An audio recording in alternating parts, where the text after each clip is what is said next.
갈라디아서 5장 13절로 25절의 말씀 제가 봉독하겠습니다. 형제들아, 너희가 자유를 위하여 부르심을 입었으나 그러나 그 자유로 육체의 기회를 삼지 말고 오직 사랑으로 서로 종노릇하라. 온 율법은 내 이웃 사랑하기를 내 몸같이 하라 하신 한 말씀에 이루었나니 만일 서로 물고 먹으면 피차 멸망할까 조심하라. 내가 이르노니 너희는 성령을 조차 행하라. 그리하면 육체의 욕심을 이루지 아니하리라. 육체의 소욕은 성령을 거스리고 성령의 소욕은 육체를 거스리나니 이 둘이 서로 대적하므로 너희의 원하는 것을 하지 못하게 하려 함이니라. 너희가 만일 성령의 인도하신 바가 되면 율법 아래 있지 아니하리라.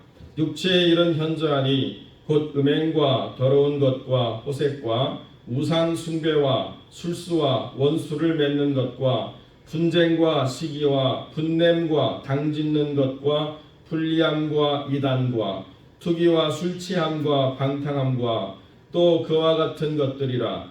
전에 너희에게 경계한 것 같이 경계하노니 이런 일을 하는 자들은 하나님의 나라를 유업으로 받지 못할 것이요 오직 성령의 열매는 사랑과 희락과 화평과 오래 참음과 자비와 양선과 충성과 온유와 절제니 이 같은 것을 금지할 법이 없느니라.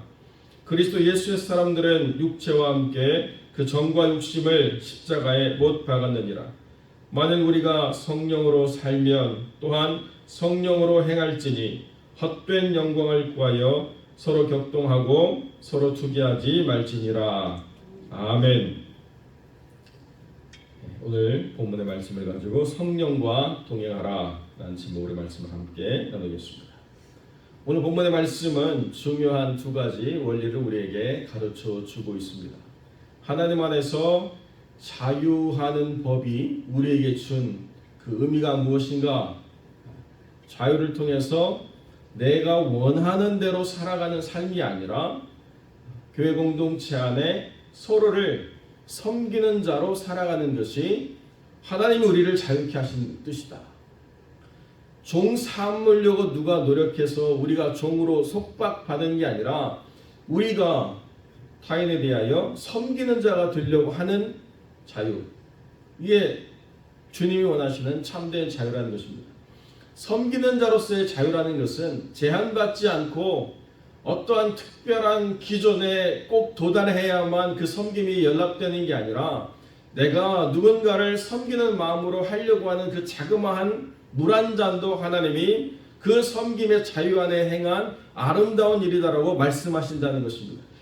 내가 소자를 위해서 물 한 잔을 주더라도 주님이 그것을 기억하시겠다라고 말씀하신 것처럼 어떤 특정한 틀, 어떤 특정한 법 안에서 그것을 완수해야만 받아들이는 그런 방식으로 섬김이 이루어지는 것이 아니라 우리가 하나님을 기쁘시게 하기 위해서 또 그러한 마음으로 누군가를 섬기기 위해서 내미는 자그마한 섬김이 하나님을 기쁘시게 하고 마음껏 펼쳐낼 때에 그것이 우리 안에 참된 자유가 된다라고 하는 것이고, 다른 하나는 우리가 성령과 동행함으로써 성령 안에서 행할 때에 우리 안에서 어떤 삶의 열매들이 맺어지는가에 집중하라고 우리를 가르쳐 주고 있습니다. 이 두 가지가 서로 분리된 것이 아니라 사실은 유기적으로 서로가 하나가 되어 있다는 것이죠. 그래서 우리가 성령의 열매를 맺는 것을 혼자 산속에 들어가서 만들어낼 수 없다는 거예요.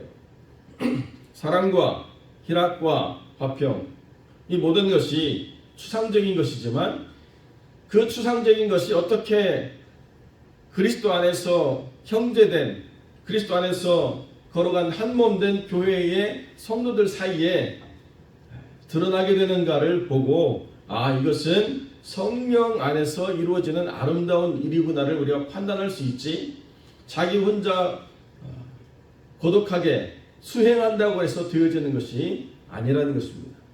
그런데 기독교 역사를 보면 사도들이 교회를 다스리던 시대가 끝나고 사도들을 이었다 해서 연속이라고 하는 표현을 써서 속사도 시대가 이어졌습니다.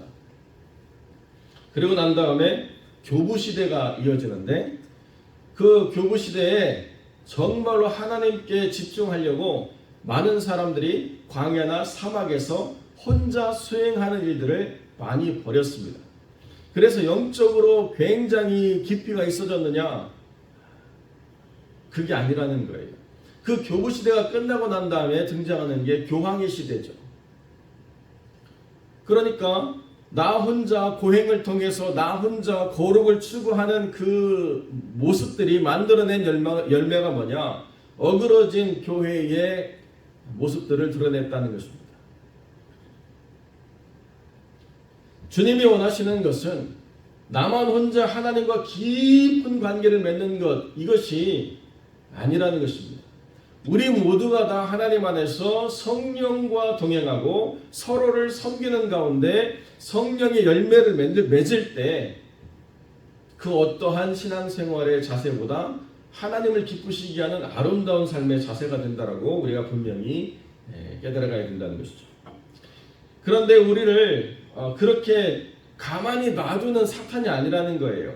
우리 안에 여전히 육체의 일들을 추구하는 우리의 본 자아가 남아 있어서 원수를 맺게 하고 음행을 하게 하고 우상 숭배하고 분쟁을 일으키고 결국 이단에 빠지게 만들고 삶을 망가뜨리고 하는 모든 일들을 여전히 버릴 그러한 여지가 남아있는 우리 육체의 제약이 있다는 것입니다. 그렇기 때문에 만약 이 두 개가 서로 다투게 되면 서로 거스려서 결국에는 우리가 원하는 성령의 아름다운 열매를 맺을 수가 없다. 어느 하나를 분명하게 선택하고 살아가는 삶을 살지 않고 이것을 내가 통제할 수 있습니다. 이것을 내가 관리할 수 있습니다. 그러니까 하나님 염려하지 마십시오라고 말하는 것은 합당하지 않다는 거예요. 여러분, 요즘 많은 사람들이 반려동물, 처음에는 애완동물이었는데 이제는 삶을 함께 나누는 수준까지 간다고 해서 반려동물이라고 하는 표현을 많이 쓰는데요. 그 반려동물이 개나 고양이로 국한되지 않고 심지어는 뭐 설치류, 파충류, 온갖 것으로 다 넘어가고 있는데 제가 설교를 준비하면서 딱 떠오르는 그 생각이 거기 있습니다. 어떤 사람이 큰 보아뱀을 아주 알에서 태어난 새끼 때부터 잘 이렇게 키웠습니다. 먹이를 주고 또 관리를 해주고 탈피를 돕고 여러 가지 일들을 해줬어요. 그런데 먹이를 잘 먹던 보아뱀이 어디까지 성장했느냐? 막 3m 막 이렇게 크게 성장을 했습니다. 어느 한순간부터 먹이를 먹지 않는 거예요. 염려가 돼가지고 왜 먹이를 먹지 않을까? 먹이를 바꿔주기도 하고 뭐 불편한 게 있는지 그 케이지를 청소해주기도 하고 다 했는데 아무래도 먹이를 먹지 않아서 수의사에게 전화를 했습니다. 내가 지금 보아뱀 한 마리를 기르고 있는데 어느 순간부터 먹이를 먹지 않고 말라가고 있습니다. 이거 어떻게 할까요? 뱀이 얼마나 큽니까? 한 3m 됩니다. 그 수의사가 뭐라고 얘기하느냐? 당장 집 밖으로 도망치세요. 그 뱀이 당신을 먹이로 인식해서 한꺼번에 삼켜가지고 소화시키려고 다른 것을 지금 먹지 않고 당신을 노리고 있습니다. 섬뜩하지 않아요? 그렇게 키웠는데 내가 통제하고 내가 관리하고 내가 이끌 것 같은데요. 보아뱀의 본성은 주인을 인식하는 게 아니에요. 이 조그마한 무슨 그 먹이보다 큰 게 살아 돌아다니는데 때가 됐구나. 저거를 내가 먹어야지. 깜짝 놀래가지고 결국에는 그것을 처분했다 이런 이야기를 하더라고요. 육체의 일이 이렇다는 것입니다. 내 삶의 일부로서 있기 때문에 내가 잘 관리하면 하나님 믿는데 크게 이거 장애 안 됩니다. 하나님 믿는데 크게 불편하지 않습니다. 하나님 믿는데 이게 회방이 되지 않습니다. 그건 내 생각이에요. 어느 한때 잘 통제되고 있는 것 같지만 잘 통제된다라고 생각한 그때가 어느 때냐? 그것이 나를 잡아먹으려고 준비하는 때라는 거예요. 나를 삼키려고 하는 때라는 것입니다. 육체의 소욕들은 반드시 성령을 거스르게 되어 있다는 것입니다. 그렇기 때문에 성령의 열매에 집중하려고 하는 삶을 사는 것이 모든 육체의 일을 다스리는 가장 강력한 저항이라는 거죠. 나는 어떤 순간이더라도 성령과 동행함으로 성령의 열매를 맺는 사람이어야 한다. 사람이고 싶다. 이것이 우리의 추구할 만한 분명한 자아라는 것입니다. 그렇지 않으면요, 모든 게 다 의미를 잃어가고 모든 게 다 가치를 잃어갈 뿐만 아니라 궁극적으로는 하나님 나라의 유업을 이을 자가 되지 못하는 그러한 사람이라는 것을 발견하게 된다는 것입니다.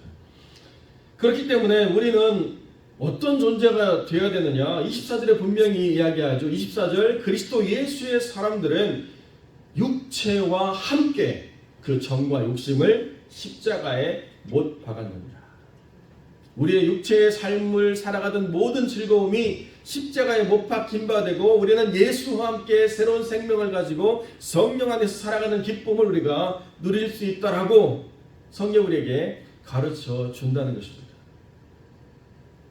어떤 목사님 그런 말씀하세요. 교회를 나와서 이제 미적미적 신앙생활을 하던 분이 갑자기 은혜를 받아가지고 새벽기도도 나오고 수요일도 나오고 뭐 그 교회는 금요철에도 있는데 금요철에도 나오고 막 열심히 하다가 갑자기 뚝 끊어져서 왜 그런가 무슨 문제가 있나고 목사님이 이렇게 상담을 했더니 자기가 너무 뜨거워져가지고 자기도 모르게 11조도 하고 있고 자기도 모르게 새벽기도 가고 있어서 이렇게까지 믿으면 안 되겠다고 생각이 들어가지고 자기가 절제를 하고 있대요. 주일만 가야 되겠다.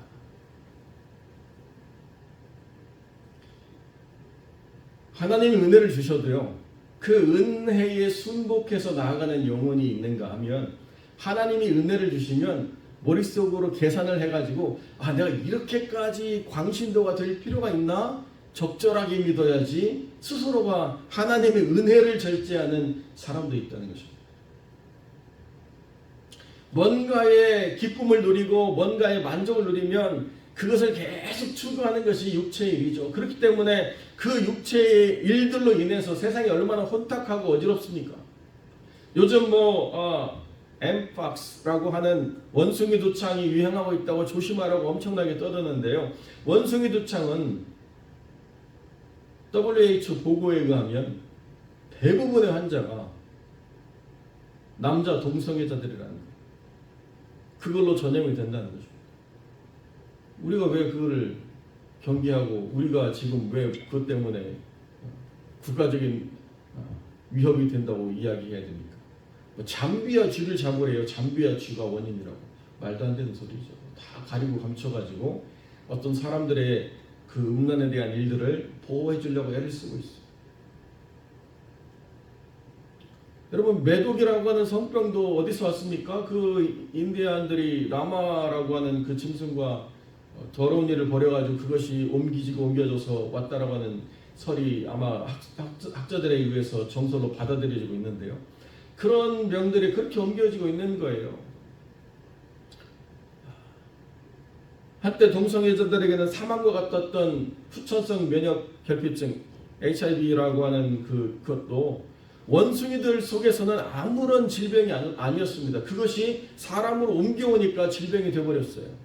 그런 더러운 일들을 사람들이 계속 벌이면서 마치 사람의 일들이 아무런 문제가 없는 건강한 삶인 것처럼 떠들어대고 그들을 보호하려고 애를 쓰는 게 문제라는 거죠.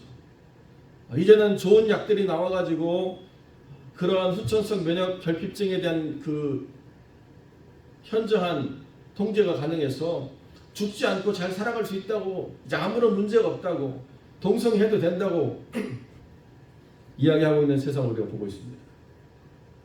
그런데요, 이런 일을 하는 자들은 하나님의 나라를 유업으로 받을 수가 없습니다. 성경이 분명히 이야기하잖아요. 이런 일을 하는 사람들은 하나님 나라를 물려받은 하나님의 백성으로 살아갈 수가 없다. 어떻게 살아야 되느냐? 성령과 동행하는 삶, 성령 안에서 열매 맺는 삶, 이것이 하나님이 원하시는 삶이고, 마음껏 성령 안에서 열매를 맺어도 하나님 안에서 절대로 문제가 생길 일이 없다는 거예요. 모든 열매는 다 열매가 열렸을 때 솎아내야 됩니다. 안 그러면 열매가 커지지 않거나 아니면 가지가 찢어지거나 문제가 생겨요. 그래서 열매가 가득 열리면 주인들은 열매를 잘 솎아내서 크고 좋은 열매를 만들어내려고 애를 씁니다. 근데 하나님 안에서는 솎아내는 일이 없다는 거예요. 무제한으로 맺어보라는 거예요. 한번 가지가 찢어질 정도로 맺어보라는 거예요. 그래도 하나님 나라에서는 탈날 일이 없다는 것입니다. 마음껏 펼쳐내면 내가 손해보는 것 같고, 남만 위해서 내가 살아가는 것 같고, 나는 힘들고 어려운 삶 속에서 누가 나를 도와주지도 않는 것 같고, 이런 일이 아니라는 거예요. 내가 하나님의 나라를 위해서 애를 쓰고 수고하면 하나님 안에서 나를 위해서 기도하는 사람들이 생겨나고, 하나님 안에서 나를 위해서 중보하는 사람들이 생겨나고, 하나님 안에서 나에게 긍휼을 베푸는 사람들이 생겨나고, 하나님의 은총을 나누려고 하는 선한 사람들이 내 삶을 지지해주는 일들이 일어나게 된다는 것입니다.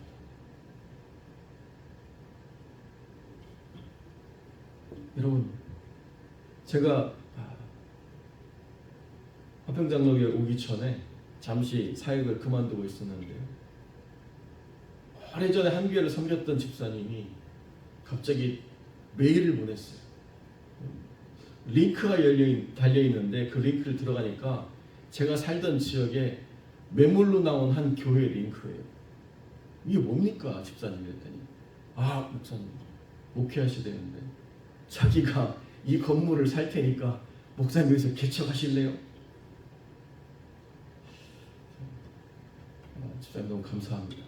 그런데 지금 우리가 추구하는 그 하나님의 인도하심은 이 땅에, 우리가 지금 살고 있는 이 땅이 있지 않아서 그거는 안 될 것 같지만, 그럼에도 불구하고 집사님이 보여주신 그 사랑은 우리가 꼭 기억하겠습니다.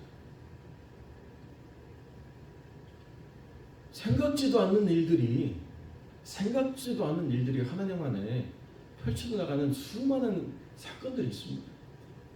언제요? 성령과 동행하며. 우리가 만들어내서 성령의 열매가 맺어지는 게 아니라 성령과 동행하는 가운데 서로 종노릇하려고 하고 하나님을 따라가려고 하면, 내가 이런 걸? 이라고 생각할, 내가 이런 걸 누릴 자격이 있나? 내가 이런 감사를 내가 어떻게 경험할 수 있나? 내가 심지 않았던 수많은 은혜를 우리가 맛보고 경험하는 아름다운 일들이 일어나게 되어 있다는 것입니다. 하나도 예측하지 않았지만 하나님 안에서는 반드시 예비된 하나님의 은혜가 우리의 삶을 든든히 세워가는 일들이 늘 있어요. 늘. 항상 있습니다. 그렇기 때문에 성령과 동행하는 일들이 그렇게 어려운 일들이 아니게 된다는 거죠. 결단이 어렵지 동행은 쉽습니다. 우리가 결단하고 나가면, 뒤돌아보지 않고 결단하고 나가면, 내가 통제하고 내가 계획하고 내가 관리해서 누리던 안정감 이외에 하나님이 때마다 시마다 우리를 먹이시고 이끄시는 놀라운 은혜가 얼마나 새로운지를 우리가 경험하게 되는 역사가 있다는 것입니다. 그렇기 때문에 성령으로 살면 성령으로 행하게 된다는 거예요. 이것은 분리된 두 가지가 아니라는 것입니다. 성령으로 우리가 날마다의 삶을 살아가면 우리도 모르게 자연스럽게 성령 안에서 행함의 열매들이 맺어지게 되는 거예요. 이것이 하나님 안에서 우리의 영혼이 자라나고 하나님의 교회가 확장되어가는 길이라는 것입니다. 나 혼자 골방에서 기도하는 것도 하나님이 들으시지만, 누군가에게 선한 도구로 물 한 잔을 떠서 내미는 것도 하나님이 기뻐하시는 거예요. 이것은 나누어진 두 가지가 아니라 우리의 삶에서 병행해야 될 하나님의 일이라는 것입니다. 헛된 영광을 구하여 서로 격동하고 서로 투기하는 모든 것은 아무리 정당성이 있어도 성령의 일이 아닙니다.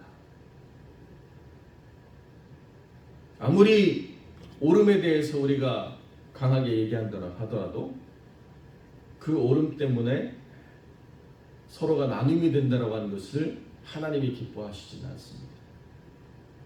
그러므로 성령의 열매를 맺을 때 하나님은 그것을 통해서 하나님의 역사를 이루어가신답니다.